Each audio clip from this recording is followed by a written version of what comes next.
I always have to adjust the microphones here. I can never persuade people to stick them quite at the level I'd like. So, you've heard people say, welcome to CUHK. Why did you come here?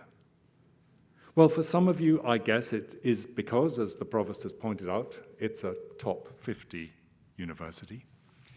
For some, it may be because you know it's collegiate and you value what colleges can do, and may I say you value it rightly. For some, you may come because it's international. It's one of the 10 most international universities in the world. Hong Kong is just one small place on that globe. And how can it make an impact? How can it create opportunities for you originating just here? One answer to that is by being a global university. And following some of the Provost's thoughts here, I'm going to tell you a bit more about that. I'll try and tell you why it matters. I'll try and tell you what I mean when I say it's global, and I'll talk about how you can make it so. On the afternoon of October the 6th, 2014, I was sitting in the back of a taxi in New York City. And it looked much like this, and on the back of the driver's seat is that annoyingly small and low-quality video screen, which usually has stuff drifting across it that you wouldn't possibly want to know.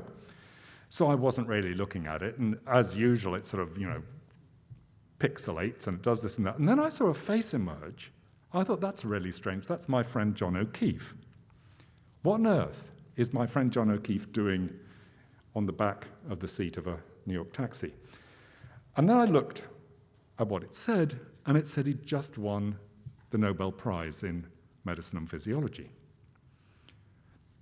That made me think. We'd published together, but I asked myself, how did he end up being a Nobel Prize winner? I mean, other than having worked with me, which is obviously a very good way of helping yourself along. And I looked into his history, and in fact, he gives this in his Nobel laureate lecture. He came from a rather poor family in New York, and he could afford to go to evening classes, but not full-scale university work, and he went and studied aeronautical engineering.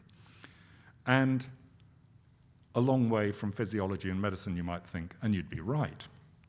And actually, even evening classes were too expensive for him. He needed to work at the same time to earn a living. So he went to the City College of New York. And these are the things he studied. And my first point here is, it's a very, very broad curriculum. And he picked what he did. Actually, he ran the film club, and he worked as a librarian, and so there are experiences over and above just this. But he got through there, and the bottom line, the lab experience of brain science, he met someone who let him do some recordings from the brains of pigeons while they were going around doing things. From there, he went to McGill in Canada, and he undertook doctoral research with the psychology and physiology department there. And then he went to University College London. He was a postdoc. And then he was sustained by the British research system for 47 years, at which point he got a Nobel Prize. Now, what had he learned? What made it possible for him to end up doing that? I think the most obvious thing from that set of topics that he studied at the City College was their breadth. He'd learned an enormous range of things. He'd learned how to think creatively. He was not frightened of numbers. He could write. He could think clearly.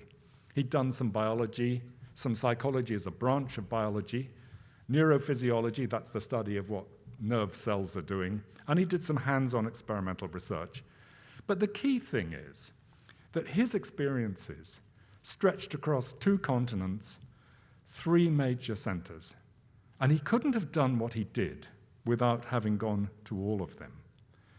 Now, curiously, the alternative to going back to the Community College of New York, the result of his evening classes in aeronautical engineering, was he'd been offered a post working with the Grumman Corporation, who were making what they called a lunar landing module for the Apollo project. And what that means is, if he hadn't followed biology and ended up with a Nobel Prize, he might have put Neil Armstrong on the moon instead. That was the first moon landing. That's what that Grumman landing module was doing.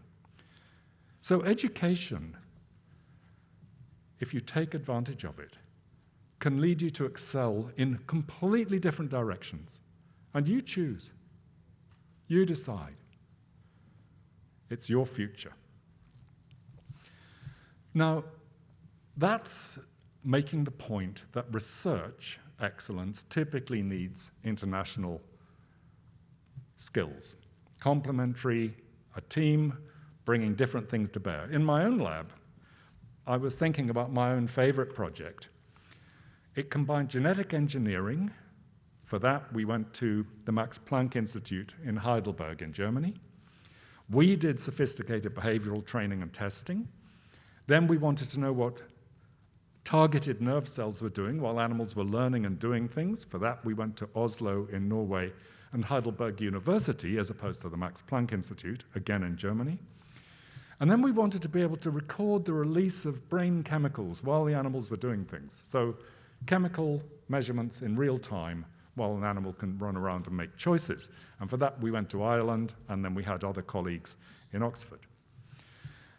That allowed us to come up with a project that said, what, at the level of individual molecules and parts of molecules, what happens if you make one change in one base pair in the animal genome? How does it affect animals' ability to learn what matters? And we could do that, but we could only do it because we cooperated and collaborated. And that requires, and this is again something the Provost's already talked about, it requires communication abilities and it requires trust. You're investing a huge amount in these projects. You have to know that the other people are doing their part, and they have to know that you're doing yours. And that has actually been true ever since modern universities were created in Italy in the 13th century. People have moved, and where they've moved, they've taken information with them and brought new skills. In science, it's obvious. You can measure it. There are more papers with international authorship than there used to be, and if they are internationally authored, they get significantly higher citation impacts. There's a competition, and international talent helps you to win it. But it's not just true of sciences. I've given you just 2 examples of science, but the renaissance of arts and humanities, the rebirth of philosophy, painting, sculpture, history, literature, drama, and rhetoric, so admirably illustrated by the Provost, are all reborn. All were reborn through the movement of knowledge and the interaction of the people who wanted to do it. Now, that's fine. That's a sort of an abstract comment about how subjects move forward. I now want to point out to you that this actually matters to each of you. It matters to you. It's not just researchers. So what does this sort of international movement, this global capacity give you? It gives you languages, which again the Provost talked about, but it gives you confidence too. It allows you to follow your opportunities. We don't know where they'll be. You don't know where they'll be. But wherever they are, you'll be able to do it. You understand other cultures. You understand their perspectives, which can be very different. And you get from this inspiration and a sense of possibilities that you had not dreamed of. I like the fact that in science, we can sometimes now answer questions that 15 years ago people couldn't have posed. You'll be like that. That's what meeting new perspectives can do for you. And it's really good fun. For the university, it makes a difference because it affects ranking. Now, fine, ranking is a crude measure, but it lets it recruit the best faculty. High-ranked universities can pull people in, both faculty and students. It brings in resources, and it affects the perceived value of your own eventual degrees. So why does internationality matter so much in university rankings? Well, this is the QS system. This is last year's, not this year's data. And I simply took the best comprehensive university in Europe, in the USA, and on the mainland of China. It's bumped around a bit this year. There are different places at the top, but the general story is the same.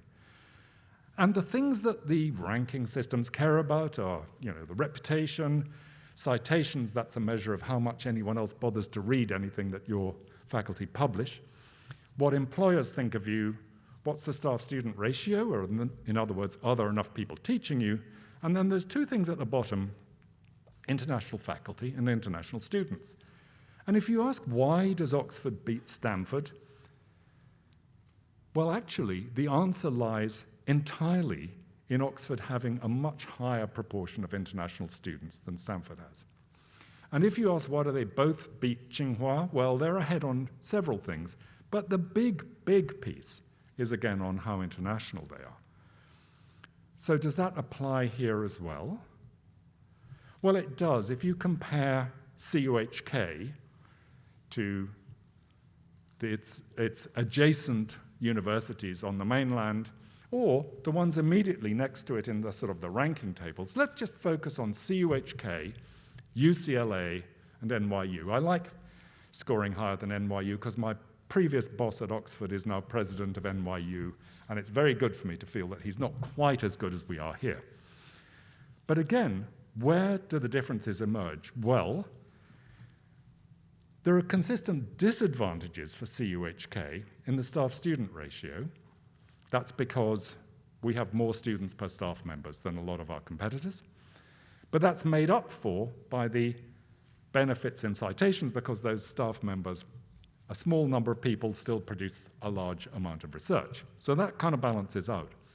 But the other thing for us, why are we up there with UCLA? Because we're much more international. Why are we up there with NYU? Actually, partly citations, but also because we're much more international. What we really have to work on then is keeping international and somehow making employers think more highly of us. Interestingly, when our students go out to the employers, they love them.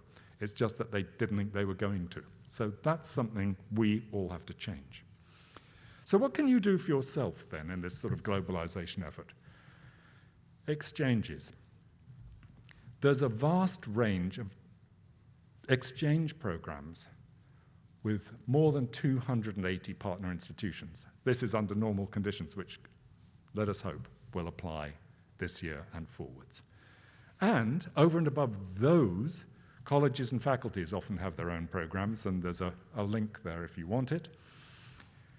Overall, then, that's more than 5,000 non-local learning experiences per year, and they can last from just a day to several months. And the university supports you. If you want to do this, there's money. 37 to 40 million Hong Kong dollars have been available for that. Well, where might you go then? This is where people have gone in recent years. It's a pretty good spread. I do recommend that more of you go to Mexico and Chile. Amazing countries, but Mexico's more dangerous at the moment. Perhaps you should go to Chile. But what if you can't go, or what if you want more than you can get from an exchange? Well, you can kind of go on exchange at home.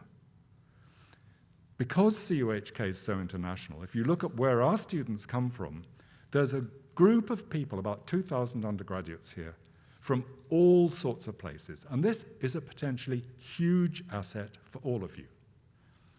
Use it. So if you can't travel out of Hong Kong yourself, you can meet the people who come in. And it's worth making this point that they're a long way from home. Some of them probably haven't seen their families for 2 or 3 years. For me, I first saw my children after a 3-year gap, just a month or so ago. It's not been possible to travel. So these are people who are far from home, who've come to Hong Kong because they want to be here. Well, if you live here, you can be their host. You can show them what Hong Kong is all about. And then in the residential colleges, there's fantastic opportunities. Shared rooms, well, that's kind of thrust upon you. Shared meals, shared public spaces. There are clubs, there are classes, there are activities. There are lots of things you can do that will put you alongside people who are different from you. And given that you come to university because you want, in some sense, to change and develop, you don't do that by just sitting there with people who are your next-door neighbors the rest of the time. So get amongst it. 51 different countries represented here last year. I haven't counted this year. And it was literally from A to Z, I'm pleased to say. So you can do a lot. Don't exclude them, don't ignore them, and remember that many of them can't speak, let alone read Chinese. So if you're local, try out your English. We know it's good enough for you to come here. It's good enough to use. You can make it even better. And that's free. You don't get charged for that bit at all. And this is part of your future network. Now, of course, it's one thing having 2,000 international undergraduates here. I've said there are 1,000 exchange visits a year, but exchanges are two ways. So on top of the 2,000 undergraduates who are here, there should be typically another 1,000 overseas students coming to CUHK. They need friends. They will provide friendship. They'll provide an education. You can help with that. And we have a summer school, 500 incoming undergraduates. Get to know them as well, and you can join it for nothing. So, a global CUHK offers you a lot. You probably don't remember the order of the things I put on my first slide. International was the third, but what I'm trying to indicate to you is that international might be the most important single thing about CUHK. It's a commentary on what it's like, and it's what gives it potential. Second, collegiate. It really is an opportunity. It's not just a place to live. It's a place to learn from others and form friendships with others. And who knows where it might take you. And then out of those two things, I would argue, comes the third factor, being top 50. All of that depends on all of us. And for it to work properly, it also depends on all of you. You're part of it. You can make that piece work. The great thing is, it's not just hard work, it's also immensely enjoyable. So enjoy it. Thank you.